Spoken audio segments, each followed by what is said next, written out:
On 4th May 2016, the Danish Minister of Energy, Utilities and Climate, Lars Christian Lilleholt, cut the first sod for what will become one of Europe's biggest and most advanced facilities for the production of green hydrogen.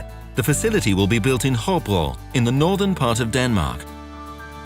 This project, named HyBalance, is a technology showcase for sustainable development pathways in Europe.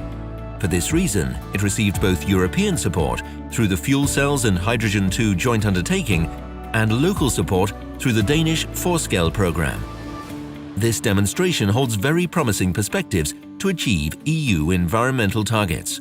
The European Energy Union aims for sustainability and affordability of energy using indigenous energy sources. This is to be achieved through renewable energy technologies and energy efficiency measures. Among the various initiatives to this end, the Fuel Cells and Hydrogen Joint Undertaking was established in 2008. Its objectives including the large-scale use of hydrogen to support the integration of renewables into the energy systems. In this context, the FCHJU published a call for proposals under a topic covering the use of electrolyzers for providing hydrogen to multiple hydrogen markets, also providing electricity grid services, and project HyBalance was selected. The FCHJU is certainly pleased that this project is implementing European leading-edge hydrogen technology in Denmark, a country that is a leader in the integration of renewables. The additional support from the Danish Forskel is greatly appreciated, as well as the enthusiasm of the local community in Hobro. The facility will produce hydrogen when electricity prices are low. This can be the case at night or when it is very windy and the wind turbines can produce a lot of electricity. When using the electricity in the electrolysis facility, the water molecules will be divided into oxygen and hydrogen.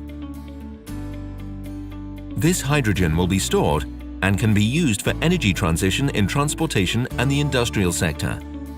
By converting electricity into hydrogen, we are able to store the electricity in the form of hydrogen. And precisely the storage of renewable electricity is one of the great challenges we need to solve in order for us to become independent of fossil fuels. I Danmark der har vi rigtig meget vindkraft efterhånden i vores system. Faktisk i 2015 der udgjorde vindkraften 42% af den el, der blev produceret. Og vi har også rigtig meget sol efterhånden i vores system. Det betyder, at vi kan ikke rigtig styre den produktion, der er, så det svinger meget. Så nogle gange så producerer vi mere, end vi selv kan bruge. Der kan vi eksportere noget af det til andre markeder. Men der er også behov for teknologier, der kan omdanne den her elektricitet til andre energiformer, der kan lagres. Og der kan man sige, at HyBalance-projektet er et projekt, der kan omdanne elektricitet til brint, som så kan lagres. Derudover så kan det bruges som transportbrændstof, som også er en af de store udfordringer, vi har i fremtidens energisystem med at få gjort transportsektoren grønnere.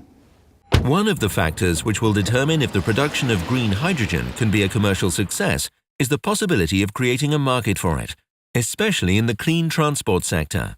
With an eye for that perspective, Air Liquide, world leader in gases, technologies and services for industry and health, has entered the project as the main investor and as project leader of the HyBalance project.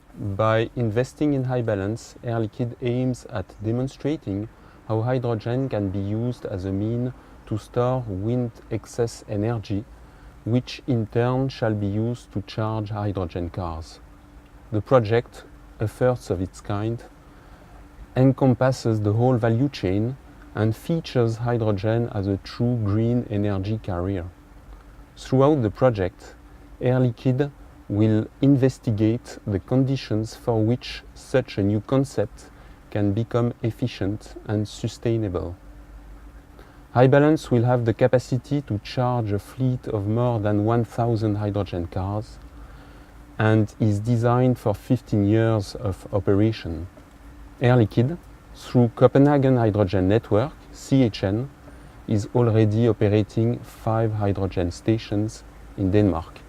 But in which situations can we reap the benefits of hydrogen production? This is what Nias Energy will produce models for. Nias Energy is a Danish balance responsible party and electricity and natural gas trading company. Their calculations will take many factors into account, including the price of electricity and the need for balancing services in the electricity system. Another important factor is the system's flexibility in starting and stopping the electrolysis in relation to how windy it is. For the HyBalance project, a newly developed electrolysis unit will be installed, which is highly dynamic and operates on the proton exchange membrane technology. The unit will be delivered by Hydrogenics. Denmark was chosen for the HyBalance project because the country is far ahead in the field of renewable energy and hydrogen, says Lars Ulpu, who is CEO at the Hydrogen Valley Center in Hobro, where the hydrogen facility will be located. Danmark er valgt ud, da vi har fokus på vedvarende energi, og vi har i dag en meget ambitiøs energipolitik, og vind udgør allerede i dag en stor del af vores energimix. Derfor er lagring et meget relevant spørgsmål, og her kommer brint ind som en vigtig faktor. Danmark er allerede i dag et vigtigt center for forskning af teknologier inden for brint. Og med hensyn til brinttankstationer har vi den bedste dækning af tankstationer i verden. Vi har også saltkaverner, som kan bruges til energilagring, og derfor er Danmark og især Hobro et rigtig godt sted at demonstrere Power to Hydrogen-konceptet. The hydrogen facility is expected to deliver the first hydrogen by the end of 2017.